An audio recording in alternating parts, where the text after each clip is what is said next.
अब आप केवल इंग्लिश को देखिए। हिंदी मात्रा आपकी सहायता के लिखा गया है। यहाँ पर आप देख सकते हैं कि पॉजिटिव वाक्य में जहाँ पर हमने हैव का प्रयोग किया है,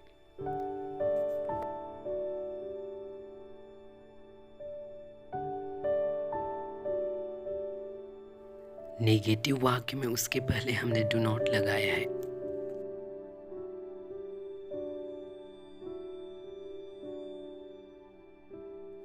और जहाँ हमने हैज़ का प्रयोग किया है,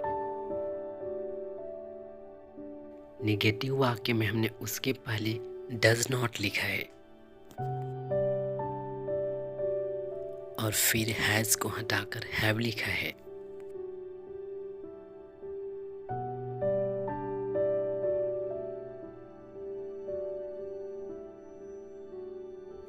अब मुझे आशा है कि आप इस तरह के वाक्यों का पॉजिटिव और नेगेटिव दोनों वाक्य बना सकते हैं। तो चलिए अब हम इंटरॉगेटिव वाक्य बनाते हैं जिसमें हम प्रश्न पूछते हैं। तो हम पहला वाक्य लेते हैं जिसका हमने पॉजिटिव और नेगेटिव वाक्य बना लिए हैं। मेरे मित्र, आप ये हमेशा याद रखिए, किसी भी नेगेटिव वाक्य में या फिर किसी भी इंटरॉगेटिव वाक्य में एक हेल्पिंग वर्ब अवश्य होती है जिसका कोई निश्चित अर्थ नहीं होता।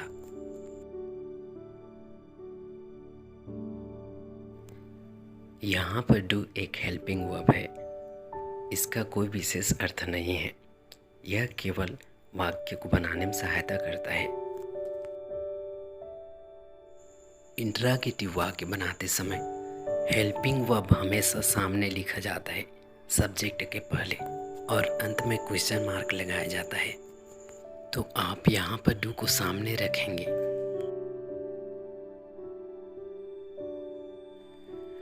और अंत में क्वेश्चन मार्क लगाएंगे। इस प्रकार हमारा वाक्य बना, क्या मुझे काम करना नहीं पड़ता है? Do I not have to work? आप इस वाक्य में देख सकते हैं कि इसमें प्रश्न भी पूछा गया है और नहीं का भी इस्तेमाल किया गया है, इसलिए आप इसे इंटरॉगेटिव नेगेटिव वाक्य कहेंगे। अब अगर आप यहाँ पर नॉट को हटा दें तो यह केवल इंटरॉगेटिव वाक्य होगा। जो हमारा अगला वाक्य होगा, क्या मुझे काम करना पड़ता है? Do I have to work?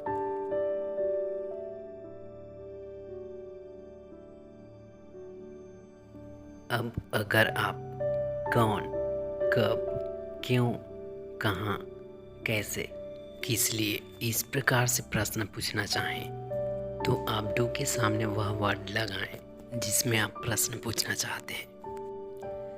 जैसा कि मुझे कब काम करना पड़ता है? When do I have to work? मुझे कब काम नहीं करना पड़ता है? When do I not have to work? मुझे क्यों काम करना पड़ता है? Why do I have to work? मुझे क्यों काम नहीं करना पड़ता है? Why do I not have to work? मुझे कहाँ काम करना पड़ता है? Where do I have to work? मुझे कहाँ काम नहीं करना पड़ता है? Where do I not have to work?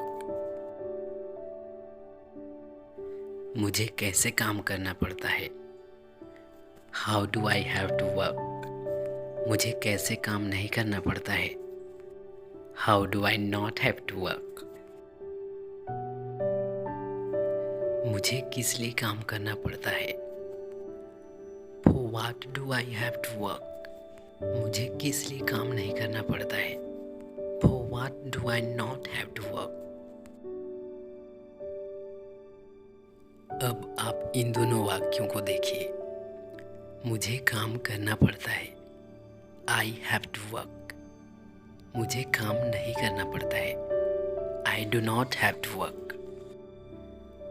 यहाँ पर आपको पता है कि मुझे काम करना पड़ता है, इसलिए आपने सब्जेक्ट की जगह पर I लिखा है। अगर मुकेश को काम करना पड़ता है तो आप I की जगह पर मुकेश लिखते। अगर श्याम को काम करना पड़ता है तो आप आई की जगह पर श्याम लिखते, पर चूंकि आपको पता नहीं है कि कौन है जिसको काम करना पड़ता है, इसलिए आप आई की जगह पर हु लिखेंगे। अगर आप एक व्यक्ति के बारे में पूछ रहे हैं तो हु लिखेंगे, और अगर आप दो या दो से अधिक व्यक्ति के बारे में पूछ रहे हैं तो भी आप हु ही लिखेंगे, क्योंकि हु सिंगुलर और प्लूरल दोनों के लिए भी इस्तेमाल किया जाता है। अगर आप दो या दो से अधिक व्यक्ति के बारे में पूछते हैं तो आपका वाक्य इस तरह से होगा, किनको काम करना पड़ता है। इसका इंग्लिश होगा हु हैव टू वर्क, और इसका नेगेटिव वाक्य होगा किनको काम नहीं करना पड़ता है, who do not have to work. अब अगर आप एक व्यक्ति के बारे में पूछना चाहें तो आपका हिंदी वाक्य होगा किसको काम करना पड़ता है। इसका इंग्लिश वाक्य होगा हु हैज़ टू वर्क, और इसका नेगेटिव वाक्य होगा किसको काम नहीं करना पड़ता है, who does not have to work. यहाँ पर आपने हैव और डू नॉट का प्रयोग किया है क्योंकि आप दो या दो से अधिक व्यक्ति के बारे में पूछ रहे हैं।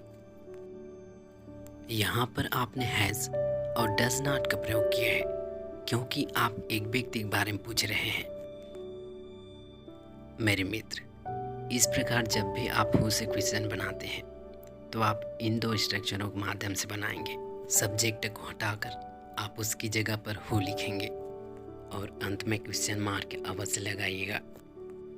और जब भी आप when, why, where, how, for what से क्वेश्चन बनाते हैं तो आप इन दो स्ट्रक्चर के माध्यम से बनाएंगे।